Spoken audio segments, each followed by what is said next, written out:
খোঁজ 24, সত্যের খোঁজে সত্যের সাথে। নমস্কার, খোঁজ 24-এ আপনাদের স্বাগত। কিছুদিন আগেই government of India tourism department এবং হরিয়ানা ট্যুরিজমের যৌথ উদ্যোগে দ্বিতীয় মহাভারত সার্কিট সম্মেলন অনুষ্ঠিত হলো কুরুক্ষেত্র। আপনারা সবাই জানেন এই কুরুক্ষেত্রতেই 18 দিনের মহাভারতের একটা লড়াই হয়েছিল। সত্যি পূর্ণভূমি।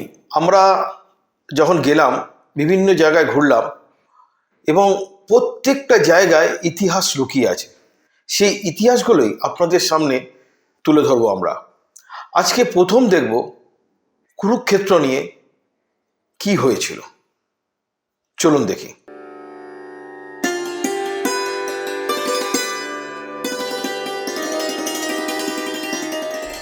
কুরুক্ষেত্র শব্দটি কানে এলেই চোখের সামনে ভেসে ওঠে সামগ্রিক এক যুদ্ধের ছবি। কুরুক্ষেত্রের যুদ্ধে শ্রীকৃষ্ণের পদস্পর্শ পড়েছিল, যার জন্য কুরুক্ষেত্র জায়গাটি অত্যন্ত পবিত্র তীর্থস্থান। যুদ্ধ হয়েছিল এই প্রেক্ষিতে অশুভ শক্তির বিনাশ আর শুভ শক্তির উন্মেষ, অর্থাৎ অধর্মের বিনাশ আর ধর্মের পুনর্স্থাপন। আমরা হিন্দু ধর্মের অনেক গ্রন্থের কথা জানি, তার মধ্যে মহাভারত একটি অন্যতম ধর্মগ্রন্থ। কুরুক্ষেত্রের যুদ্ধ 18 দিন ধরে হয়েছিল। কুরুক্ষেত্রের ময়দানে স্বয়ং শ্রীকৃষ্ণ ছিলেন অর্জুনের রথের সারথি।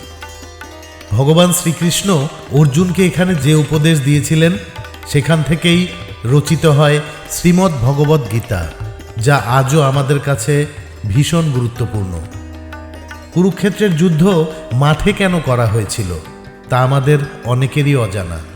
সবার সুবিধার্থে এখানে ব্যবস্থা করা হয়েছিল। আয়োজন করেছিলেন স্বয়ং শ্রীকৃষ্ণ, কারণ এই ময়দান ছিল 96 মাইল।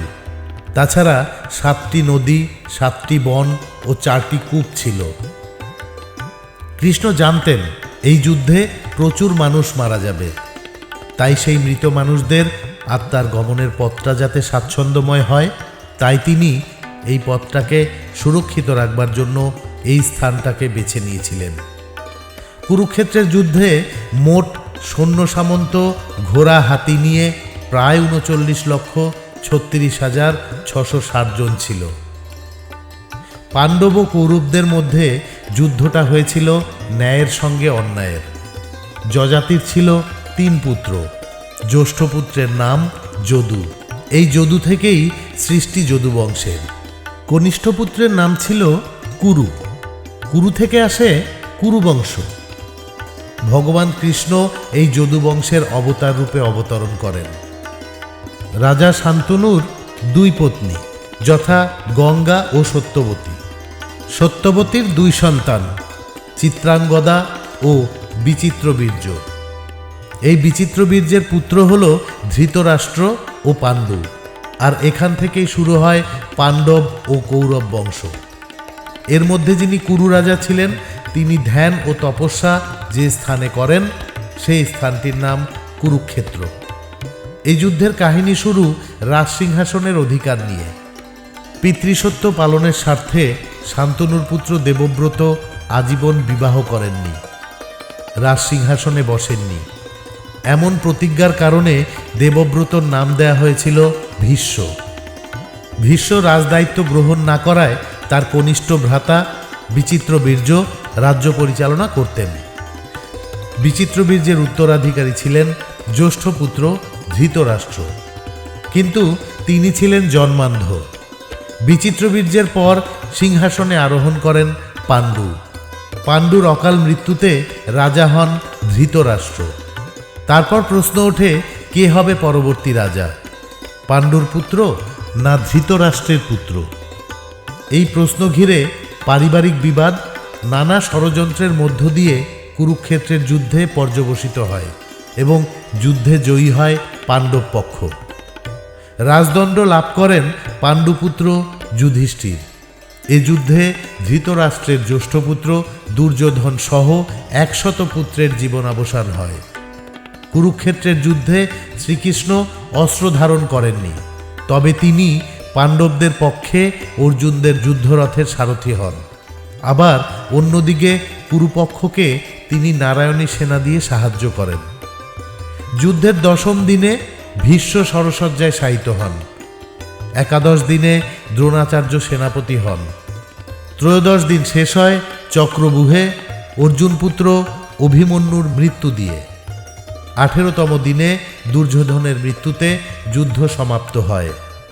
18 অক্ষৌহিনী সৈন্য এই যুদ্ধে প্রাণ দেয়।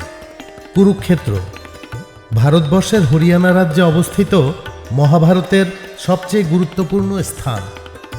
ভ্রমণ পিপাসু মানুষের জন্য যে কথাগুলি বলবো সেটা হলো কুরুক্ষেত্রের নিকটবর্তী এয়ারপোর্ট চণ্ডীগড়, যেখান থেকে কুরুক্ষেত্রের দূরত্ব প্রায় 80 কিলোমিটার। এছাড়াও এই স্থানটি দেশের বিভিন্ন অংশের সাথে রেলপথ সড়কপথে যুক্ত আছে। দিল্লি থেকে কুরুক্ষেত্রে যাওয়ার অনেক ট্রেন আছে, প্রায় 2.5 থেকে 3 ঘন্টার মধ্যে পৌঁছে যাওয়া যায়। ট্রেন পথে দিল্লি থেকে দূরত্ব প্রায় 160 কিলোমিটার। দিল্লি থেকে বাসেও যাওয়া যায়। মহাভারতের ইতিহাস সমৃদ্ধ এই গুরুত্বপূর্ণ স্থানটি দেখার জন্য প্রতিদিনই দেশের বিভিন্ন স্থান থেকে এমনকি বিদেশ থেকেও প্রচুর দর্শনার্থী আসেন। কুরুক্ষেত্রের গল্প আজ এ পর্যন্তই। পরের পর্বে কুরুক্ষেত্রের আরও কিছু দর্শনীয় স্থানের গল্প নিয়ে আপনাদের কাছে হাজির হব। খোঁজ 24, সত্যের খোঁজে, সত্যের সাথে। আজকে এ পর্যন্তই। আবার দেখা হবে কুরুক্ষেত্রের অন্য এপিসোড নিয়ে নেক্সট এপিসোডে। নমস্কার।